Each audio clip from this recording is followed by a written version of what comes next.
Vitamin കെയുടെ കുറവിനെ പരിഹരിക്കാൻ ഡയറ്റിൽ ഉൾപ്പെടുത്തേണ്ട ഭക്ഷണങ്ങൾ. രക്തം കട്ടപിടിക്കാനും ശ്വാസകോശത്തിന്റെ ആരോഗ്യത്തിനും എല്ലുകളുടെ ആരോഗ്യത്തിനും ഹൃദയാരോഗ്യത്തിനും വേണ്ട ഒന്നാണ് വിറ്റാമിൻ കെ. വിറ്റാമിൻ കെ അടങ്ങിയ ചില ഭക്ഷണങ്ങളെ പരിചയപ്പെടാം. ചീര. വിറ്റാമിൻ കെ അടങ്ങിയ ഒരു ഇലക്കറിയാണ് ചീര. ഒരു കപ്പ് വേവിച്ച ചീരയിൽ 540 മൈക്രോഗ്രാം വിറ്റാമിൻ കെ അടങ്ങിയിട്ടുണ്ട്. അതിനാൽ ചീര കഴിക്കുന്നത് ശരീരത്തിന് ആവശ്യമായ വിറ്റാമിൻ കെ ലഭിക്കാൻ സഹായിക്കും. ഉലുവ. 100 ഗ്രാം ഉലുവയിൽ 540 മൈക്രോഗ്രാം വിറ്റാമിൻ കെ അടങ്ങിയിട്ടുണ്ട്. അതിനാൽ ഇവയും ഡയറ്റിൽ ഉൾപ്പെടുത്താം. മുരിങ്ങയ്ക്ക. 100 ഗ്രാം മുരിങ്ങയ്ക്കയിൽ 146 മൈക്രോഗ്രാം വിറ്റാമിൻ കെ അടങ്ങിയിട്ടുണ്ട്. അതിനാൽ ഇവയും ഡയറ്റിൽ ഉൾപ്പെടുത്താം. ക്യാബേജ്. ഒരു കപ്പ് ക്യാബേജിൽ 76 മൈക്രോഗ്രാം വിറ്റാമിൻ കെ അടങ്ങിയിട്ടുണ്ട്. മല്ലിയില. 100 ഗ്രാം മല്ലിയിലയിൽ നിന്നും 310 മൈക്രോഗ്രാം വിറ്റാമിൻ കെ വരെ ലഭിക്കും. Green peas.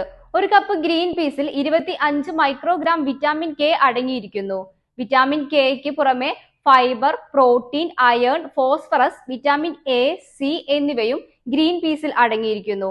Cauliflower.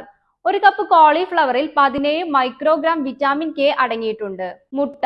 Vitamin K1, K2 തുടങ്ങിയവ അടങ്ങിയ മുട്ടയുടെ മഞ്ഞയും ഡയറ്റിൽ ഉൾപ്പെടുത്തുന്നത് നല്ലതാണ്.